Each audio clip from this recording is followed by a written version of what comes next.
Hi, this is Pete Thompson with ptmortgage.com and welcome to the Video Homebuyer's Guide. We've been talking about some of the financial benefits of owning your own home, and in previous installments we've talked about equity buildup or how you can build equity just as you pay down your mortgage. And we've talked about appreciation and leverage and how those can help you build value over time. Today we're going to talk about the third major benefit of owning your own home, and that's the tax benefits it provides. The United States is a nation of homeowners. And as you own your own home, you build stronger ties to your community and to your nation. And the government understands this, and they encourage this by promoting homeownership. And the primary way that they encourage homeownership is through tax deductions, and primarily the tax deduction of the interest that you pay. So when you own your own home, you're going to get some benefits that you don't get with any other type of purchase. If you were going to buy a car, or you pay down your credit card, you buy something on your credit cards, you pay your student loans, none of that's tax deductible. Buying a home, it is. And so it's, again, that just says the special value that the government puts on home ownership and real estate. So what this means is that if you're going to buy a home, you get both the tax deduction for the interest write-off as well as the real estate taxes.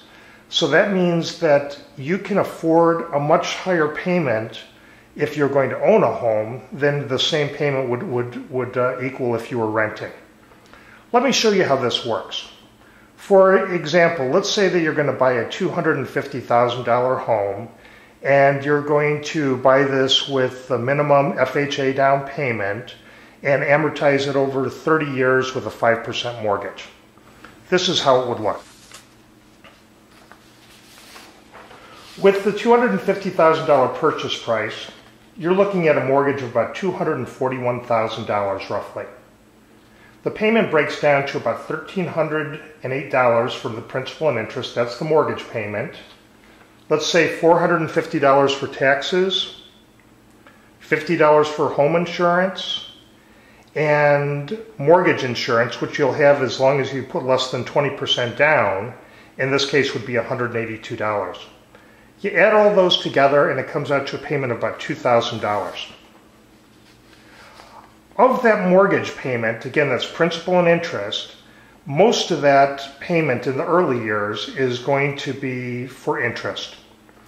In the beginning, we're looking at a payment of $1,015. Out of that $1,300 is going to be the interest portion. That's all tax deductible. The real estate taxes are tax deductible too, and that's another $450. You add those two items together and it's $1,465, and this is the amount that you base your tax deduction on. You're not going to get the full deduction off of that $1,465. It's going to depend upon what your tax bracket is. So let's say if you're in the 28% tax bracket, we're looking at the tax deductible interest plus the taxes of $1,465 combined. Multiply that times 28%, and you're looking at a tax savings of $410 per month. And again, that's going to change a little bit over time, but that's going to be a good start and a good idea of how this works. The next step is you subtract that from what your total payment is. So in this case, we're looking at a total payment of $2,000 for your total combined mortgage.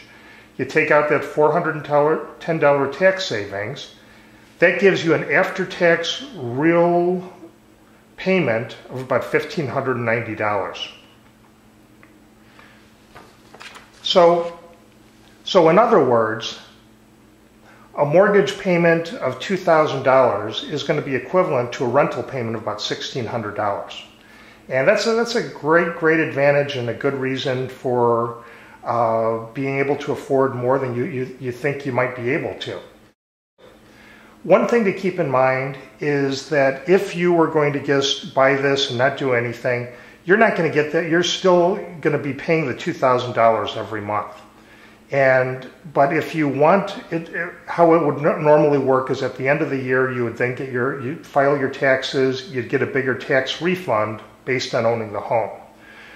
If you wanted to, though, you could change that into more of a monthly advantage by changing your W-9 form at work so they deduct less out of each paycheck, and that way it's more of a cash flow advantage.